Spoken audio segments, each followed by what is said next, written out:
India की आज़ादी के लिए एक नाम, सुभाष चंद्र बोस। एक लीडर, एक सपना। हम सब जानते हैं नेताजी को, अंग्रेज़ों के खिलाफ लड़ने वाले शेर। लेकिन उनकी कहानी में एक ऐसा मोड़ है जिसमें सच और झूठ का फ़र्क करना मुश्किल है। क्या वो सच में 1945 में मर गए? यही सवाल आज भी हमारे दिमाग में है। एक ऐसी कहानी जो सिर्फ किताबों में नहीं, बल्कि डार्क सीक्रेट्स और शेडी डीलिंग्स से भरी है। इस सच को जानने के लिए तैयार हो जाओ, जो तुम्हारे दिल और दिमाग को हिला देगी। एक ऐसा राज जो देश के लिए छिपाया गया। अगस्त 1945, जापान हार रहा था। नेताजी सोवियत यूनियन जा रहे थे, एक नई उम्मीद के साथ। लेकिन उनकी फ्लाइट प्लेन क्रैश हो गई, ताइपे में। यही थी ऑफिशियली अनाउंस्ड कहानी, एक प्लेन क्रैश और सब खत्म। पर क्या ये सच था, या ये सिर्फ एक बहाना था? कुछ लोग कहते हैं ये सब अंग्रेज़ों की साजिश थी, कुछ कहते हैं ये सोवियत यूनियन का खेल था। एक ऐसा खेल जिसमें नेताजी की जिंदगी का फैसला होना था। क्या वो आसमान में ही खो गए, या कोई और मंजर था? ऑफिशियल रिपोर्ट कहती है कि प्लेन जल गया था, नेताजी को भारी चोट आई थी और उन्होंने हॉस्पिटल में दम तोड़ दिया। लेकिन इस रिपोर्ट पर कई सवाल उठे। सबसे बड़ा सवाल ये था कि बॉडी मिली ही नहीं, सिर्फ कुछ जले हुए सामान मिले। कुछ लोगों ने कहा कि नेताजी को बचाया गया था और कहीं और ले जाया गया। कैसे, क्यों? क्या ये सब एक बड़ी गेम का हिस्सा था, जो देश के नए फ्यूचर के लिए खेला जा रहा था? एक ऐसा गेम जिसमें हर चाल सोच समझ कर चली गई थी। इंडिया की आज़ादी के बाद कई देश इस बात की जांच कर रहे थे कि नेताजी का क्या हुआ। लेकिन हर बार कुछ न कुछ रुकावट आ जाती, कुछ फाइल्स गायब हो जाती, कुछ गवाह मुकर जाते। ऐसा लगता था जैसे कोई पावर ये सच दुनिया के सामने नहीं आने देना चाहती थी। ये पावर कौन थी, अंग्रेज़ों की, या अपने ही देश के कुछ लोगों की, जो नेताजी को खतरा मानते थे और उन्हें रास्ते से हटाना चाहते थे? ये राज कितना गहरा था?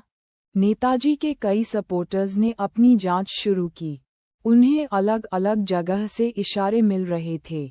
कुछ लोग बताते थे कि नेताजी रशिया पहुंच गए हैं, कुछ कहते थे वो चीन में हैं, कुछ ने तो उन्हें तिब्बत में भी देखा था। ये सब खबरें एक तरफ और ऑफिशियल रिपोर्ट एक तरफ। ऐसा लग रहा था जैसे कोई दो दुनिया चल रही हैं, एक वो जिसमें नेताजी मर चुके हैं और दूसरी वो जिसमें वो जिंदा हैं। मगर कहाँ और किस रूप में, ये पहेली किसी के पास नहीं थी।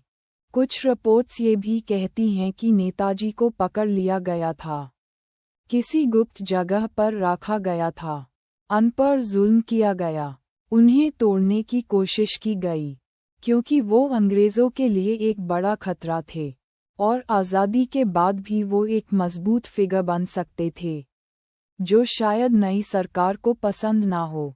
क्या ये सच है? क्या नेताजी ने कोई टॉर्चर सहा? और अगर हाँ तो किसने किया और क्यों? ये हमें जानना होगा। एक और थियरी कहती है कि नेताजी ने विदेश में रहकर काम जारी रखा, वो अलग रूप में, अलग नाम से, लेकिन उनके सपोर्टर्स उन्हें पहचान लेते थे। ये एक फॉरबिडन रिलेशनशिप की तरह था, जिसमें कोई ऑफिशियल रिश्ता नहीं था, लेकिन एक गहरा कनेक्शन था। क्या वो असली में कभी इस देश वापस नहीं आए? और अगर आए तो किसने उन्हें रोके रखा, किसने उन्हें छुपाया, और किसकी यहाँ थी ये साजिश? कई देश के नेता जो आज़ादी के बाद पावर में आए, उन्होंने ये मुद्दा दबाने की कोशिश की। शायद उन्हें पता था कि सच बाहर आने से सब कुछ बिगड़ सकता है, उनका पॉलिटिकल फ्यूचर खतरे में आ सकता है। क्या ये एक पॉलिटिकल मर्डर था, या एक प्लान्ड डिसअपीयरेंस जिसमें सब लोग शामिल थे और सब एक दूसरे को सपोर्ट कर रहे थे? एक ऐसे कॉम्प्लेक्स वेब में जिसे सुलझाना मुश्किल था। ब्रिटेन और रशिया की रिपोर्ट्स ने भी इस मामले को और उलझाया। कुछ फाइल्स को सीक्रेट रखा गया, कुछ को एडमिट करने से इनकार कर दिया गया। ऐसा लगता था जैसे सब मिलकर नेताजी के सच को दफनाना चाहते थे। क्या वो सच में मर गए थे, या वो किसी और देश में अपनी जिंदगी बिता रहे थे, या उन्हें किसी ने कहीं छुप कर रखा था? ये सवाल आज भी हमारे लिए एक पहेली है। कुछ गवाहों ने कहा कि उन्होंने नेताजी को प्लेन क्रैश के बाद देखा था। वो जिंदा थे, लेकिन उन्हें किसी ने रोक लिया था और उन्हें एक गुप्त जगह ले जाया गया। क्या वो अंग्रेज़ों के हाथ लग गए थे, या सोवियत यूनियन ने उन्हें पकड़ लिया था, जो उन्हें अपने लिए इस्तेमाल करना चाहते थे? क्या वो टॉर्चर का शिकार हुए, और अगर हाँ, तो उनका अंजाम क्या हुआ?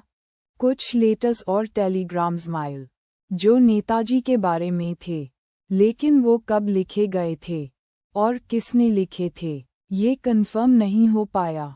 कुछ में तो उन्हें जिंदा बताया गया था, कुछ में उनके मरने की खबर थी।